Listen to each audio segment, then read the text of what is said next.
When police now said, okay, we have arrested the Baba Ijesha for you, don't worry, he will pay.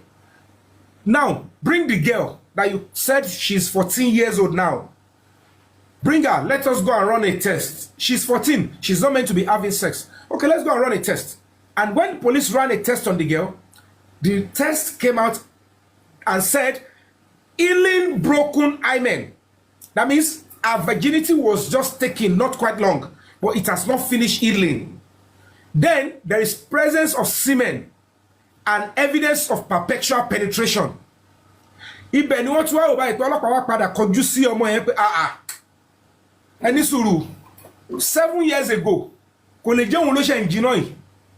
It means that your virginity was taken recently.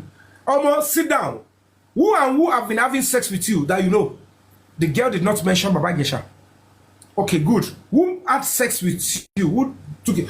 He said, Brother Damilola, Brother Damilola. Who is Damilola? It turns out to be one Damilola Adekola. And you can't actually kawe koja kaba wo pe bi an se báyìí. Mo ti ṣe wádìí àwọn mo rí pé kò sí nǹkan kan bẹ́ẹ̀. Wọ́n àwọn tó wà ń di kíní ẹ̀ wọ́n mo fọlọ́ bàbúrà ẹ̀yàn tó tún wà ń bẹ̀ tó tún ṣe bẹ́ẹ̀ tó gbé fúkẹ́ díẹ̀ kò lè gbà kẹ́ gbé dá orúkọ òun sí. He will spend everything to remove his name. And never tiẹ̀ dá orúkọ mi sí ìsín bẹ́ẹ̀. Ṣé ni ẹlẹ́wà ní kí n máa bẹ̀rù? Ìwọ tó wà ń di kan tó lè jáde pé mi mo dúró tì wọ́n. They only package the whole stuff to cause distraction and division and diversion. So as gbogbo yín, and they have people that can play on social media. Each of the people involved, they formed a common ground. But the only presence on the social media. One day, social media, social media. Let us start creating division. Why come conspiracy to the command as it? Because when there is too many division, the government will be tired. Police will be tired because police will fake them. Let's go straight. You want justice. And you know the two parafolapa. And you know them Bawaju and Bay, young baby, Babang Baton, Abudo Sobai, can never saw the basket. Bobo, you don't see well turn the case, not only Baba Mobadi didn't want to saw the Akuda. What to try to demonize. And because Jack Boya with any, to buy a actor meaning, what Jack Patipetu and you calling any. But Lord Yellow. Lord, people before she buy, I will commit that she got to be God or so. Oh, Matty, me sorry. But because part of the drill is they will misconstrue you, they will misunderstood you, they will hate you. If you tell me, I can't be waiting, throwing stones at all dogs that bark. Timbani must have baby on me. Comfort, moving love, what I'm at a stage whereby I have been going more first and interested to watch it. Papi Riro, Tori, if it's more fast, and lot of shaking here. Toba dollars by Garamoche, Timolota film me, Timosho, every film Molota, what we call it. When people were saying, or a film we are Kosome, Molota, Molo Shumefa and Loibo, Moshelo Canada, Molo America, Molo UK, me, Toro anybody. People are coming to show me love. And your many man won't film. But if I will film, your make a majuk will film me, what is cinema, full cinema, mapa, the Montpari, and two people will sit down. What about will film? Toba kole me lọ́wọ́ tí baba das account ba igbe eye tí wọ́n ma fún wọn ní full cinema Nigeria oni ma wonu yare yokan. It's an idea that I brought for myself. Mo de ro mi mo de fi kole mo de ya ogun wọn lẹ́nu wọn ba pé apa obo iti o ati ero be case Baba Ijesha yo ni je ko ti e jeyan mo. But because I am not listening to all those things, inú mi mọ́ ẹ ma ko try ni. The government went after me, the industry came after me, my colleagues came after me, women came after me. But I stood my ground. Kilo share the case Baba Ijesha. About 4 charges gone now. Out of the 6 that was preferred against him, that include life imprisonment. Life imprisonment gone. All the everything. Tony Shepe Baba Ijesha Bomosun out. He's innocent now. The only thing left is the evil, the trap, the princess to set it on official for Baba Ijesha because he broke her heart. Gbogbo yo ekowo gbogbo story tí gbogbo àwọn industry mo to mo to pé koko be ni pé ẹni lọ dá sọ̀rọ̀ ja ọkọ àti ìyàwó 2 weeks after their wedding ó dé bẹ̀rẹ̀ sí kobora wọn kò pursue ọkọ mọ́ ó lé ọkọ dànù pé ó ti rí comedian bí tòun táwọn máa jọ máa rí ara wọn ó dé ó pé jẹ́ kó un package Baba Ijesha ó yá lọ sí large ó yá ṣe ogbe ó ní spiritual problem ó bá ṣe ó ti lọ pé ó ń gbowó lọ́wọ́ eléyìí o kò lè lọ ó ti like o then the next thing ó yá come and meet my family níbo What did you set introduction there? Instead, you know, Bendake, what the sister also been. And then the woman came to fight you in your house severally. And then she like, oh, I will tell you that woman is powerful. He thought it was a joke. It was when he got into prison, he was laughing. He said, when they used to say, oh, or Tibato share will be so until get somebody will be there. But even when she showed her, when she set her up, don't go back. So get me and buy. So you mean it? The other one is the boy. Man, the file boy. You all saw it. That is who I am. That is my background. So it's not where I'm going. I have limited time to spend on earth. I just want to play my part. So me, you wrote my play, Diku. So that they can continue and have little body. I just want to carry everything I suffered. Give it to my child. Why did I give birth to that child? Why am I Yomi Fabiyi? When somebody of my age in America and UK are contributing to make UK better, what am I doing to make Nigeria better? Do you think I don't have a thinking faculty? Do you think I don't sit down and say, what am I going to contribute? I started traveling out of Nigeria as an actor since 2005. 18 years ago, I travel me, I share film, I produce. And I did spend first travel with me 3 weeks long. But I said I will come back because I have a role to play in this country. So why is everything money? About industry, because Yomi Fabiyi, blog. The only this will be that. Kò ṣe pé mi ò tí gbàwé tó fi ń pọ̀ ọ̀fọ̀ mo pọ̀ ọ̀fọ̀ mo mọ̀ ọ̀fọ̀ pa gbà mo rí pé kò mi ò fẹ́ kọ́ ká mi mọ́ lọ́fọ̀ tó bá jẹ́ lólu rọ́bà massafam rọ́bà mi fẹ́. I just want to do my bits and go. But people will go there, they'll be looking for come on, my package wá ṣe ogbe. And so what? Boss, thank you. Your picture and your ex-wife sorry kíní wọn ṣáwọn yẹn náà fẹ́ wá sí bíbá ìwà máa sọ̀rọ̀ kò ní ra gbá fún yín. Wọ́n gbé picture àtàrà ni. Your picture and your ex-wife. And the ex-wife ṣé òyìnbó àbí dúdú? I will say na send there. Àwọn olórí burúkú olóṣì wọn ní lára. Ẹ má send ẹ fílẹ̀ ẹ jẹ́ kó máa gbádùn ẹ lórí kíní wọn. Ẹ jọ kọ́ fílẹ̀ ara wọn ẹni pé when they sit together they enjoy their ignorance. I have two questions from the comment section. Number one says Karimo said Wumi has Abuja backing. Somebody said that in the comment section that CY ni that is Wumi pé àwọn Abuja pé láti ọ̀dọ̀ àti Abuja ni wọ́n ti ń back ẹ̀. Then the other question is or the other thing tell me the other comment ni pé what you said about Princess. Ẹni ẹ sọ pé òótọ́ ni pé neighbor òun ni ọkọ tí Princess kọ́kọ́ fẹ́ pé wedding yẹn 2 weeks ló last lóòótọ́. I want to ask you please. I want to ask you a question. How can Baba Ijesha have a life imprisonment? Does it buy someone, Abi? I don't understand. Okay. Even a rape cannot be life imprisonment. No, it is. It's capital offense. You have only 7 years, 10 years, 15 years, but 60 years or 70 years. For any time, you have 55. Check on your life imprisonment. Because tomorrow I tell 35 more 40. Ko wa no fe jade o le jeyan mo. So ogbon to man dani e. So now when Baba Ijesha was accused of that, we said pé kí ló lè fi destroy any. Ó ti ṣe ohun tó fẹ́ ṣe. Ó put on ni pé òun fẹ́ kí comedian ká on fẹ́ ra wọn. Ó ti gbé òun débẹ̀. Ó wá já òun kulẹ̀. Kò jọ nbo ni ko òun ti bẹ̀rẹ̀. Torí marriage couple ó máa ń dùn ní iṣẹ́ wa gan. Ó máa ń fún yàn ní fame quickly tí star méjì bá fẹ́ra wọn. However, the truth of the matter tó yé gbogbo ìjọba later but kó tó yé àwọn èèyàn ó pẹ́ òun ní pé Princess tó ké síta tó ṣe gbogbo ẹ̀ tó jọra mọ́lẹ̀ pé Baba Ijesha ìgbà tọ́mọ òun yẹn wà ní 7 years ló defile pé òun dẹ̀ ní òótọ́ dẹ̀ lòun sọ and the government should charge him pé that was the reason she set him up. It was when the police decide to do the job Police did their job. I'm telling you, 100%, only 1% in the police is a mistake. And that was at the Sabo police station. When police now said, okay, we have arrested the Baba Ijesha for you. Don't worry, he will pay. Now, bring the girl that you said she's 14 years old now. Bring her, let us go and run a test. She's 14, she's not meant to be having sex. Okay, let's go and run a test. And when police ran a test on the girl, the test came out and said, healing broken hymen. That means her virginity was just taken not quite long, but it has not finished healing.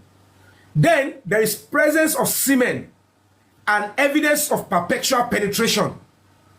Ibẹ̀ ni wọ́n tún wá wò báyìí pé ọlọ́pàá wá padà kọjú sí ọmọ yẹn pé ẹni sùúrù 7 years ago kò lè jẹ́ òun ló ṣe ń jiná yìí.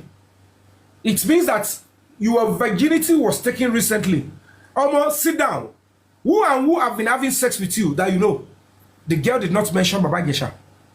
Okay, good. Who had sex with you? Who took it? He said, but that Damilola, who is Damilola? It turns out to be one Damilola Adekola. That Damilola Adekola is princess, like a brother to her, and living in the same house with them, a neighbor. Who else have been having sex with you? She said, the security of our house, that they used to call him Bodao Kele. Then police swung into action. And they went for the two of them. But unfortunately, the security of the house ran away. Then they apprehended Damilola Adekola. Ibi told me to Tashi Onipe. Now, they made the whole noise everywhere out about it. And then the case started. One arrested Damilola Adekola. Kade Beresin, Kode de Kotu. What the Damilola Adekola, on the Fumbe, on the law. What the Baba Ijesha Adekola. Because I am now like, if Damilola Adekola was brought to court, today make a statement to Damilola Adekola, and it is, we have it on a file. Only, yes, girlfriend only. Girlfriend any. And you are having sex with her. He confirmed, he didn't even deny that you are having sex with her because evidence say what. At the end of the day, you princess lied to the whole world that Baba Ijesha bought Omo Isun when she was 7. That was why at the first court talking about Baba Ijesha law, they removed that Baba Ijesha bought Omo Isun that is not guilty. But okay, he should be found guilty of, you know, touching a minor and all of that. He said, no. What is there is this. Princess knew that that girl is not 14. And Damilola Adekola knows that she's an adult, but she's a young adult. At the end of the day, football age. And Lagos State government has got right to pursue the case because 14 lekpe, and they are like, you know what? You are not meant to what? To be sexually attracted to a child or a minor. For that reason, you will go down.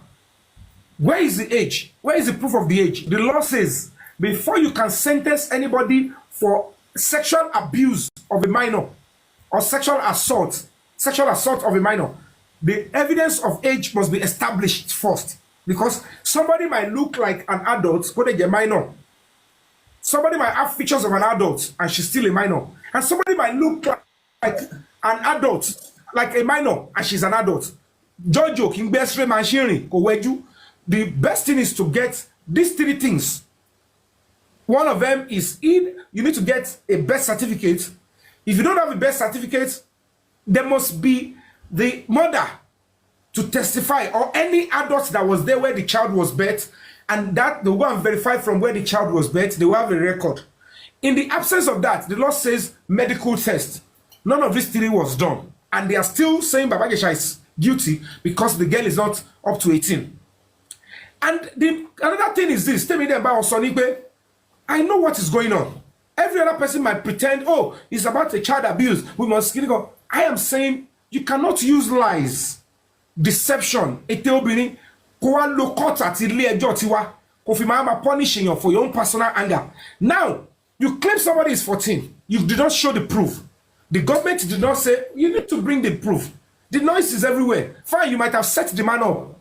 But, princess, you see that the girl is 14. And you go to life imprisonment. Life imprisonment, be méjì better. Or post 18. Ki wa ti get your low one. Ni won ba shoki. Get the song for Baba Ijesha. Cause the song Baba Ijesha. And you know, you are a flirt, but flirting is a social culture. It's not a crime. But you need to be careful. Are you know what I'm saying? You set him up for flirting by using a young adult. Tony will go features of Agbalagba. And to watch when it ever look 14, it is evident that you coached the girl for sexual abuse. Sitting a child down, sitting a minor down, say, I want you to have sex with this person. I want you to open your body for this person to do it. I want to record it for whatever purpose is a criminal offense punishable with life imprisonment.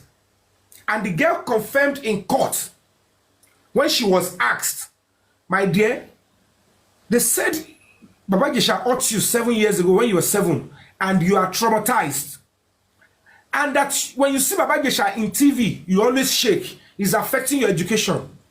Now, let's play this video. You saw Baba Ijesha now in your house. You are no longer shaking. That your mother, princess, your foster mother, said, come and close the door. And you went to close the door. See the video. And you did not go into your house angrily. You did not go and sit in another chair.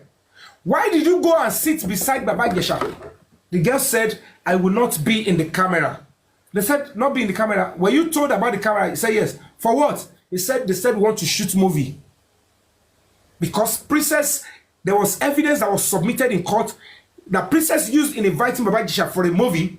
And then when he got there, he said it's a skit. That was what happened.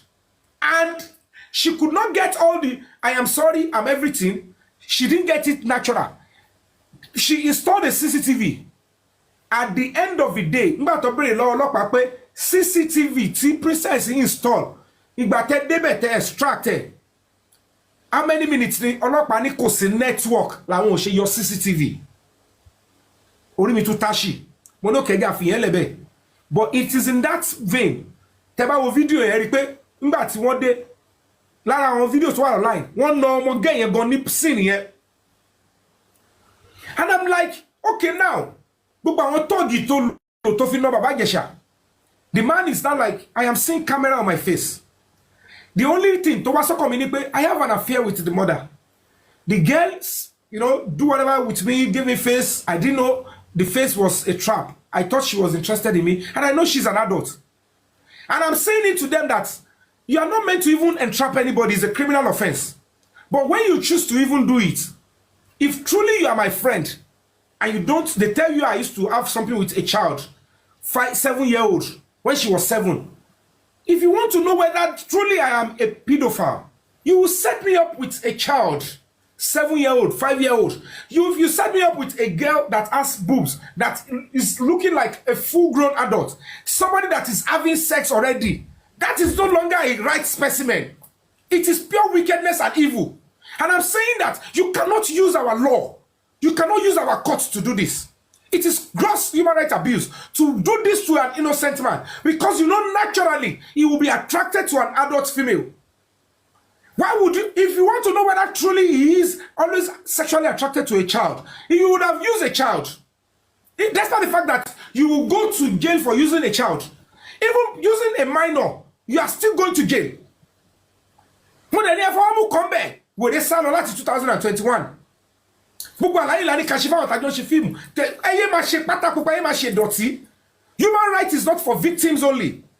When any case comes up, you need to defend the rights of the victim, the defendant, and the public.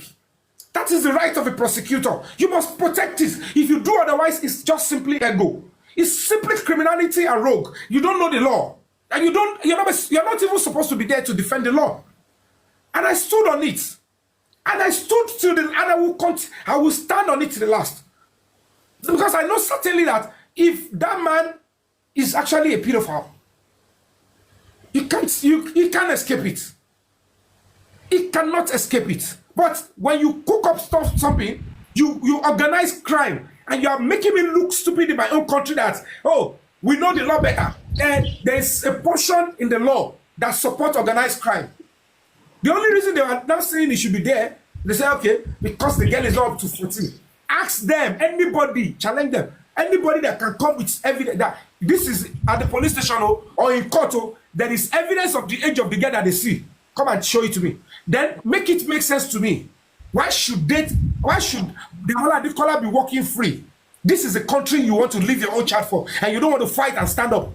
Why should the Wahala color be walking free? Why is Okele still out there walking free? And the girl is looking at all those women and say, "Ewa wo bini egbe, ewa wo eni egbe eni egun, ebi call en jà fún. Inú ilé tó tin bá mi sùn láti 2020. Ìwọ ìyá tó ló ń jà fún mi, gbogbo ẹ̀yin obìnrin tẹ́lẹ̀ ń jà fún mi. It's the same house, the same security ilé wa, Okele. Tó fún mi lórí ilé méjì tó ṣẹ́yìn fún mi. Òun ló ṣílẹ̀kùn fún bàbá Ijesha. Ẹ mọ́lọ́pàá ẹ fi mú lọ, ẹ má wọ̀n yẹn. They mentioned that Wahala Adekola. They mentioned none of this woman is talking about. At giving you out to them. I don't get. Wọ́n fẹ́ kí èmi tí wọ́n fẹ́ tí mi sọ̀rọ̀ jáde ni má dáhùn jáde. Igbos gọ́dá tó sọ̀rọ̀ jọ mi ẹ fẹ́ kí mi sọ ogun ẹ̀ jáde ni mi kọ́ mo ti gbọ́n. Ìgbà tí kò gbọ́ lọ́mọ àti ọmọ mi. Plan B fẹ́ sọ̀rọ̀. Plan B fẹ́ sọ̀rọ̀. Níjọ́ tó Ọlọ́run dẹ́ kí sọ̀rọ̀. Ó máa ń gbé mi ní gan. Torí gbogbo àtọ́ àlórí kìíní ẹ̀mí báyìí sí yétì yẹn wúmà yẹn kan àti ètò bọ́ọ̀lẹ̀ yẹn tó àlẹ́gbẹ̀ẹ́ tẹ́tẹ̀lẹ̀ ló sọ̀rọ̀ dáadáa. Tó bàbá prince tó àlókè mi yìí àti má tó wá yẹn they are very stupid people. Bàbá prince tó wà lókè yìí àti má tó bọ́ọ̀lẹ̀ yẹn ọ̀rọ̀ tó sọ ní àárọ̀ tó bá gé pé ò nẹ́nìtì ìpè nǹkan kan gbogbo kan tó máa ṣe asán ló ṣe fún ìpè ọ̀n níjẹ relevant ní ẹ gbogbo kan náà ṣe yìí wọ́n sọ yìí pé ọ̀n lè aláwọ̀ ẹ ní court ìpè bàbá sáà yẹn gan kò dẹ́jọ́ ṣó ti yẹ pé nǹkan tí fana lọ ṣe ní adédoyin àbí kí ló pè wo ní kí sáà yẹn ṣe ìpè bọ̀ sáà yẹn ò lè rojọ́ ní court ìgbé nǹkan tẹ̀ ṣe ìyásán ni àti bọ̀bọ̀ prince yìí ó tó àlókè mi yìí àti mátò wá yẹn gbogbo wọn lọ bá dé pẹ̀lú ẹ sórí nǹkan tó ṣó fún wọn yẹn sábìkẹ̀tẹ̀ tó ṣó fún wọn yẹn ọ ti ká gọ̀ọ̀pù gbé ò nẹ́nìtì ọ ti blackmail ẹ gan ọ ti sọ̀rọ̀ ẹlẹ́ẹ̀dá ṣó ti yẹ bẹ́ẹ̀ yẹn inú mi dùn ṣó ti yẹ mo dẹ̀ wọ́n ọ̀nù ẹ nǹkan tí yé ti yẹ dẹ̀ wọ́n ọ̀nù ẹ ni kò ṣe àti tí mo wọ́n ọ̀nù ẹ mo sọ pé 2 out of 20 má máa sọ̀rọ̀ púpọ̀ jù pẹ̀lú wọn olóṣì ni gbogbo wọn. ọ̀rọ̀ lọ́wọ́ ilé tí ń jẹ wọ́n máa gbọ́.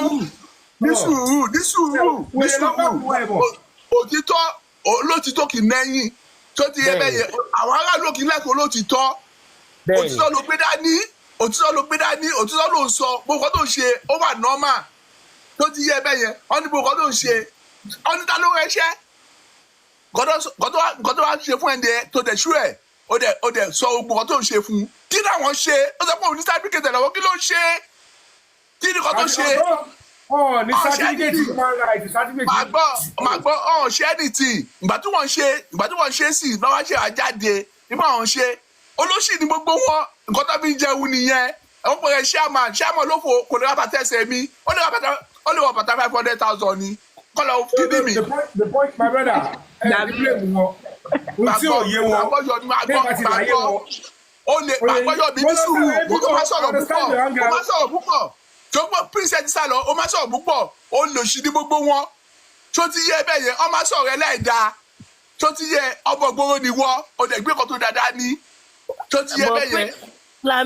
Lambi ẹ mú sùúrù jàre ṣebí Yomi prince ló lè fẹ́ bá ẹ ṣiṣẹ́ I want to work with you. Àdàwọn lóhùn. Ọlọ́mà sọ bẹ́ẹ̀ sí i. Àdàwọn lóhùn. Olùsí ni gbogbo wọn máa wo wọn. Ìsọkúsọ lọ sọ láàárọ̀ yìí láàárọ̀ kùtùkùtù. Ṣé o ti yẹ bẹ́ẹ̀ yẹn? Ìsọkúsọ lọ sọ ṣé o kò lọ ṣú ẹ̀ yẹn? Dẹ́kídẹ́lẹ̀ mo lọ bí iṣẹ́. Ọmọdé ni prince yìí o, very young boy ni prince yìí o. Àní ìsọkúsọ ọ sọ pé gbogbo kan tó ń ṣe ìgbé kò lè débi ọkàn. Ọgbà gidi gan-an. Mo kàn dákọ̀ púpọ̀ wọ̀ báyìí mo kì í lọ sókè o mo kì í kọ́ bẹ́ẹ̀ tí o mo kì í ṣe ẹni pẹ̀lẹ́ ẹ̀dìbò ju nǹkan máa wò wọ́n ni tó ti dọ́pọ̀ ọjọ́ màá dìbò mi dọ́pọ̀ ọjọ́ màá dìbò mi mo ṣe wá sókè. Plan B. Mo kọ́. ó ní pé mo kọ kíní pa fẹ́ ṣe níwájú assembly.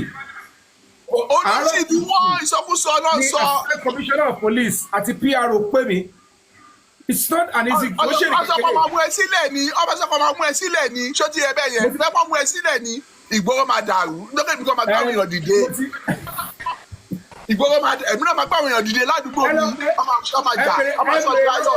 ẹ bèrè lọ́wọ́ arífá kí ẹ gbọ́dọ̀ nígbà tí mo ń lọ gan kí ẹ gbọ́dọ̀ mi training táwa gbà nínú wọn kó jẹ́ dádì mi ni mo fẹ́ lọ bá kí ẹ gbọ́dọ̀ mi kó jẹ́ dádì mi mo fẹ́ lọ bá tó bá yẹ kó mo ń ṣe iṣẹ́ lọ́wọ́ mo advocate lọ́wọ́ I will prepare for the worst against my father. That is my training. olóṣì ni wọ́n olóṣì má lọ síbi ọkọ wọn dúró láyé ẹ. I will go through the pain of the other people can stop. That is my background. Yomi, ẹ káalẹ́ sà, ẹ káalẹ́ everybody. Ẹ wo ṣe rí nǹkan tí plan B sọ, ó ní kẹ́ tẹ̀lé. Nísìnyí wọ́n drag yín lọ́wọ́, wọ́n ní ẹ̀ ní sátífíkẹ́ẹ̀tì. Nísinsìnyí, ṣé a máa ṣàṣì ẹ̀ kúrò níbí báyìí àbí kò ṣe kúrò níbí? Ẹ wo ẹjọ́, ṣe rí ẹ ti wà nínú géèmù yìí tipẹ́. Advice tèmi ni pé anything tí ẹ bá ní lọ́wọ́ kó bá jẹ́ mẹ́wàá ẹ lè yọ méjì kẹsọ́ síta èyí tó kù ẹ jẹ́ kó gbénu yín. Ẹ bá ṣe ń ṣe tẹ́lẹ̀ náà nìyẹn bọ̀ tó bá bí. Ṣó ti yé yín ẹ wà very very careful. Ẹ wà very very careful. Again too ṣẹ́rí lórí ọ̀rọ̀ wọ́n ṣe kinní kan ẹ jọ torí Ọlọ́run. Ẹ wojú àwọn èèyàn kẹ́ tó bá ṣiṣẹ́ ẹ wojú àwọn èèyàn kẹ́ tó bá ṣiṣẹ́ ẹ kò lè torí pé ọmọ ẹ wá sí Justice for Mohbad ẹ ti wà lórí Instagram tipẹ́ lórí ìgbà tí ẹ ń bá bàbá Ìjẹ̀bú gbogbo ẹ̀ lẹ́ tí ń bá wọn ṣe pọ́tí ẹ mọ̀ pé most àwọn tó wà lórí àwọn olùlẹ̀ sẹ́mi lulẹ̀ wọn ní bílíìfù yín mo wà surprise tí ṣe àmà wà bíbáyìí. Ó wà surprise tó wà bíbà bó jẹ́ láìkọ̀ tí 1870 sọ fún wọn. Commissioner of Police ló bá wọn post ẹ̀. Commissioner ẹ wo gbogbo wọn yẹn story nísìnyí yẹn lọ́wọ́ bó ṣe drag yín gidi bẹ́ẹ̀ ní sátífíkẹ́ẹ̀tì pé scammer nìyí. Ẹ máa gbọ́dọ̀ mi bí o bá ní sátífíkẹ́ẹ̀tì tó o bá wà proof báńkì ò lè ṣe àkáǹtì fún ẹ. Ẹ gbọ́dọ̀ mi àwọn ibi tí a bá ti mọ̀ pé kò ṣe gbóyè lè máa fún lésì ṣé ń gẹ́tì mi kò ṣe gbogbo èèyàn kò ṣe gbogbo èèyàn tí a bá ti wọ́n comment lórí social media ẹgbẹ́ nígbà tó máa sọ́ọ́sì tó ní òun ṣe background check the only thing background check olówó àlọ́wọ́ orú àwọn ilé ta ló mú àwọn gangan kí ni background àwọn gangan ẹ understand kò sí background ẹni tó bá ṣe background check tó bá ti rí kọ̀ọ̀kan wá ti kọ́ lọ sí agency pé ó yá o. Mr. Yomi background check wọn bí apalọ ló wà bí apalọ. Do we need certificate for justice for Mohbad? Who can answer this? That is it. I don't even understand it. The way they always say, since morning, you open a platform since morning, and you cannot even say good things. You be dragging some people accountability. I don't understand.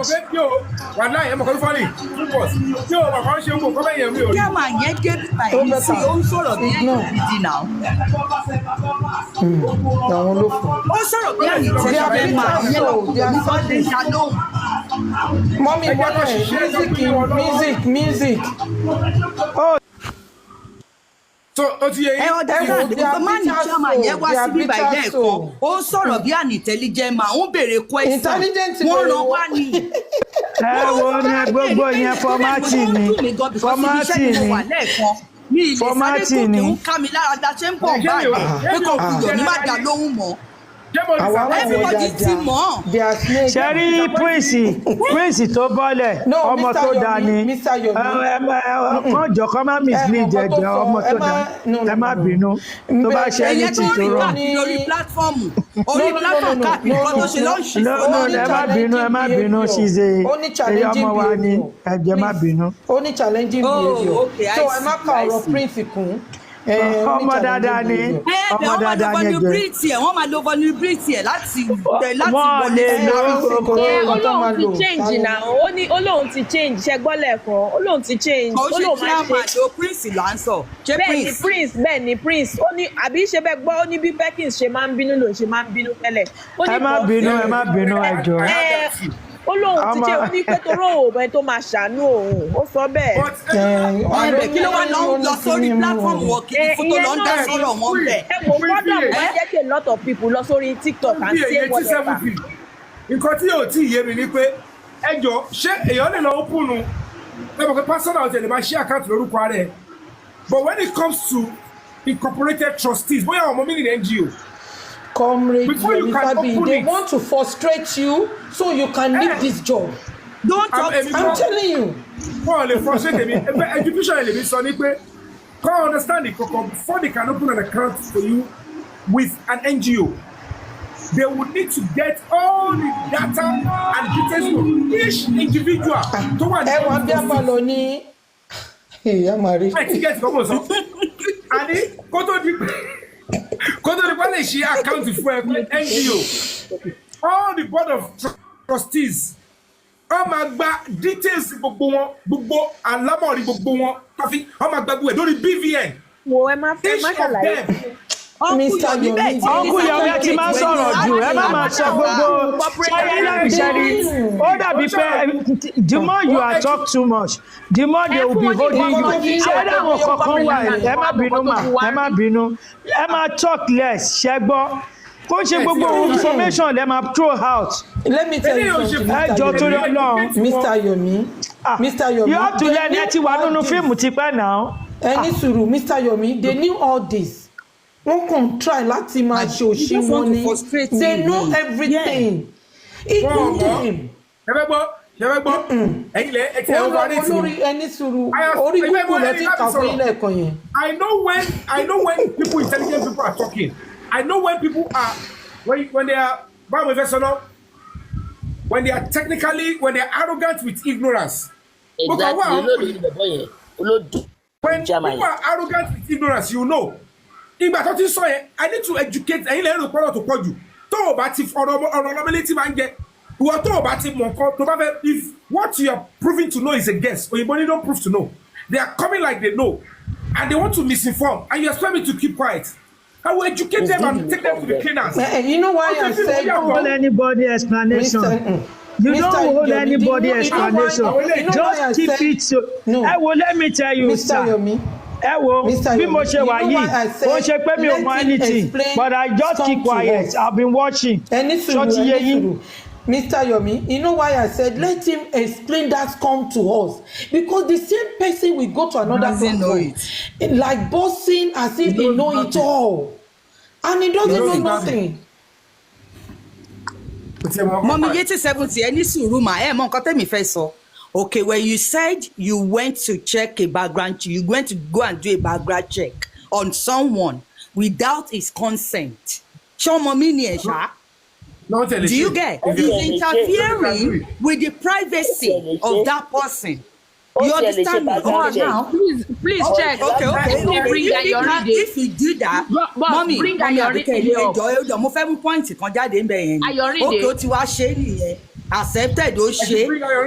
Statement kan wà. Ó wá lóun ní question kan pé because lára àwọn nǹkan tóun check, òun rí pé bóyá financial kìíní kan wọn ní K-leg. Ìyẹn lòun ṣe wá láti wá béèrè question. Ẹ̀rí kan kọ́kọ́ rán ajá kan wá pé kíyẹn wá sọ wípé olórí àwọn ń bọ̀ ó fẹ́ wá béèrè ẹ̀mọ̀ tó ti mọ̀ pé òun lóhun wèrè bí ẹni pé a rí àwọn nǹkan tán ní PhD holder my foot. Okay, òun ló wá dojú bóyá ló fẹ́ wá béèrè question. You get me? Later, ìgbà tó di pé everybody bọ̀ ń bá dẹ̀. Ẹ̀rí pé ìgbà everybody bọ̀ ń bá dẹ̀ di PhD voice. Ó change sórí Papariano voice. Ẹ sì gbọ́dọ̀ mi. O create NGO. Please, can I talk, Mr. Yomi? Exactly. He cannot answer you. He cannot answer that question straight away. The voice was shaking. Sherry Chessman, she's a bitter soul. Mommy Mole, thank you because Mommy Mole, she's the one that let me know that chairman is here. I said, wow, I quickly run down. Oh, okay. Alabosi. You can talk, Mommy Mole. Mommy Yeti, you know what they will Sherry. Mommy Mole, hold on, please.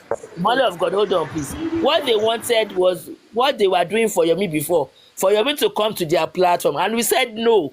Yomi is going nowhere. Whoever has a question should come here and come and ask your question. Not sure like chairman wa, only spokesperson wa, and I'm happy that Yomi gave it to them back to back. And when I back, on the other one and saying is just Olodo because he gave it to them back to back. Yes. I talk now, please. Yeah, go ahead. Yeah, good evening. Good evening. Yeah. I just want to talk about what happened. Was it 2 days ago when Mr. Yomi was invited to the Commissioner of Police office? I was here when Arifa Westo, Olori B. Sele, and Co were here with you, Mr. Yomi. Remember? Can you remember when you came back and you were giving report of what happened? That time, people were advising Sele to desist from dragging Baba. Do you remember? Mr. Yomi, Sele, one of these people that you said came to you at the Commissioner of Police, that he said, you said he arrived on time. That guy, aside from Marifa, there is a guy. There is a guy that came to you. Is it Binti? Binti Yatos, he said, oh, sorry. Binti Yatos, he said, Binti Yatos, South Africa. Okay, I want to confuse the use. I was thinking Celeste the same thing as because it seems they behave the same way. I don't know. So, Mr. Yomi, I just want to advise you, please. We have 2 separate groups or 3 in Justice for Mohbad. There are some that they call themselves justice, but they are anti-justice, bullying Baba, dragging Baba almost every day. And this one of them is the chairman that came. In fact, I was on your platform together with Comfy Platform. When I saw the chairman here, I was so surprised. How can chairman come here? I know that he came here to spy. He doesn't have anything good. So that was why I ran back to Comfy Platform to just, make the comment that chairman is on Yomi Fabiyi's platform. And I knew that the man has nothing good. They are groups. We know them. Please, Mr. Yomi, you have to be very, very careful. As people have been warning you and they have been advising you. There are a lot of anti-justice, or they call themselves justice for Mohbad, but they are anti-justice in disguise. They don't want this justice to come out. They are blocking it in all means. Mr. Yomi, you have to be very, very vigilant. Please. That man chairman is one of them. Eléṣù ni, kì í ṣe bàbá tó dá. Ìgbà tó ti wọnú justice ló ti bẹ̀rẹ̀ sí bà justice jẹ́. And he called himself an elderly person. Ṣìnà ló ń ṣe nínú justice. But yín ò tiẹ̀ kàn wá. Ó ń torí kó fi rẹ̀ ṣe. But the worst part of it ni pé snitch ni. He will be going around making bad comments, making sure that he disgraces Baba Mohbad, doing all sorts of things. John, I came up purposely for that. And I'm even mixed. Come on, shut up. I'm mixing Sele with. As a maid, yeah, I'm marrying you. Yeah. I know. I know. I trust you. I must be willing to allow people to express themselves. Definitely yes. Them and educate them yes. In case they feel otherwise. So at the end of the day, but in a situation where they are asking you series of questions that you think is not going good with your body, please just neglect one. Do not explain anything for them. They don't deserve. They do not deserve your explanation. They do not deserve your sweat. I'm not supposed to say this because it's not okay. They are complete. They are registered in Nigeria. So they put one share one so no account once you were some tax. You are very correct. So they were active. They were legit.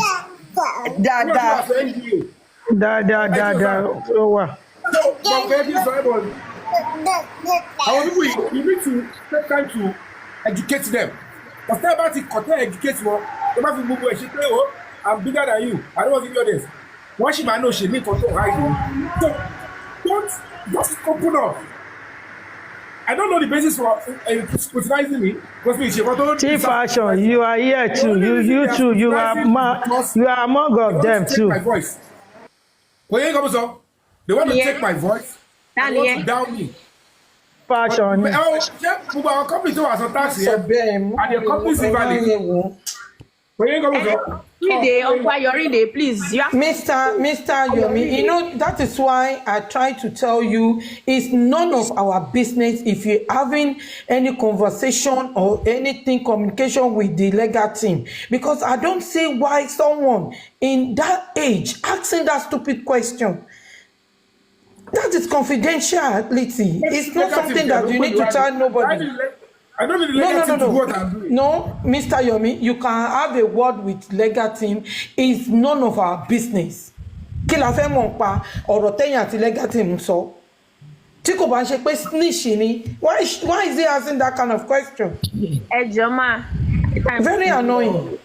Ayorinde, ẹ sọ̀rọ̀ kí Vengeance tó sọ̀rọ̀. Thank you. Mr. Yomi Ekaro. It's February. Kid Boss, Edekusha, Mommy Simuki, everybody. Mr. Yomi, Mukofe, so because money privilege that is shining bank. She understand. So I understand everything you're saying, from the school moon to NG registration to Board of Trustees, especially Sherikan Bank came in with the but Access Bank. I know how we scrutinize NGOs.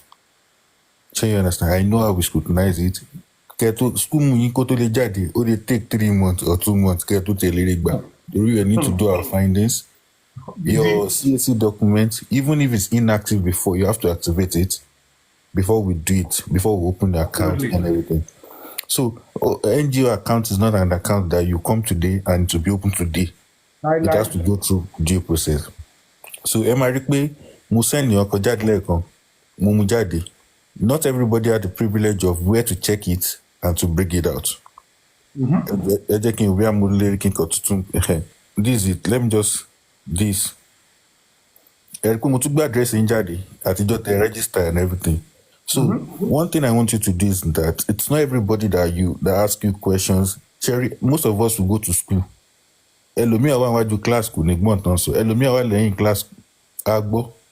She understand. Most of the chairman, most of them are just Elomi token the privilege at the travel out.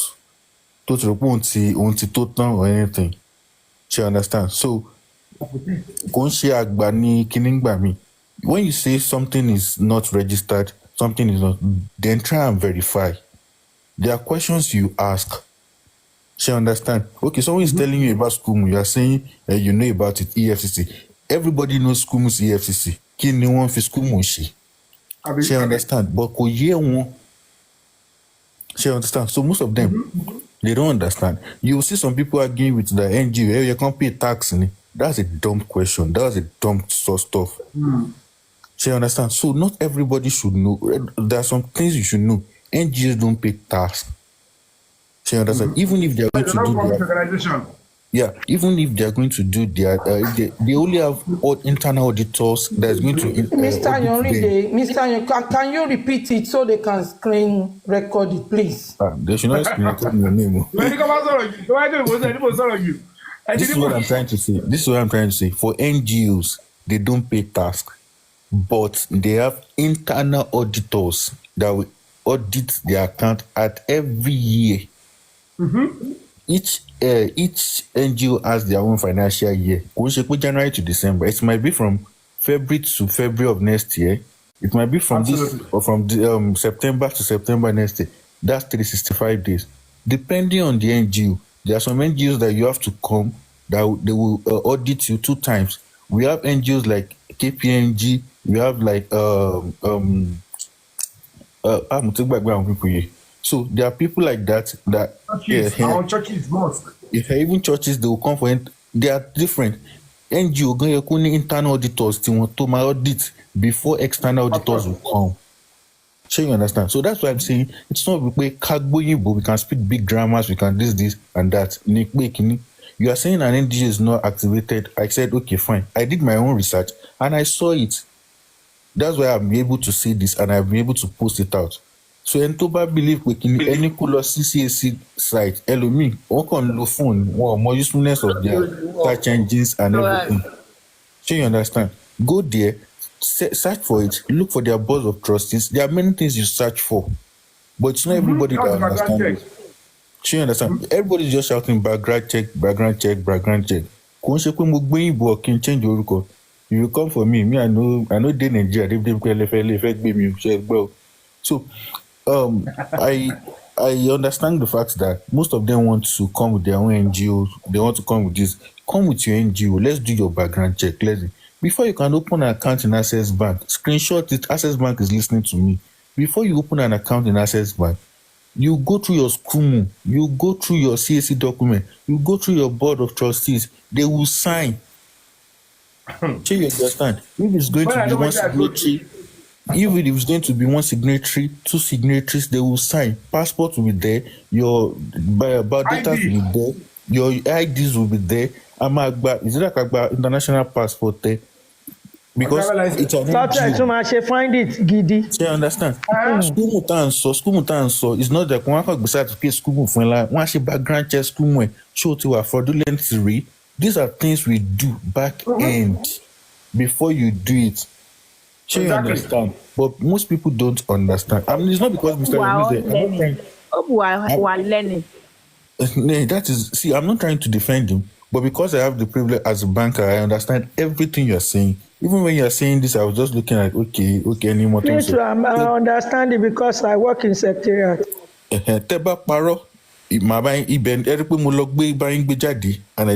So probably what you tell them is anybody is asking you about your NGO is this, your NGO is that. Just tell them to go to CAC platform and they go lane now. Oh, need that to send data. Oh, need that to send.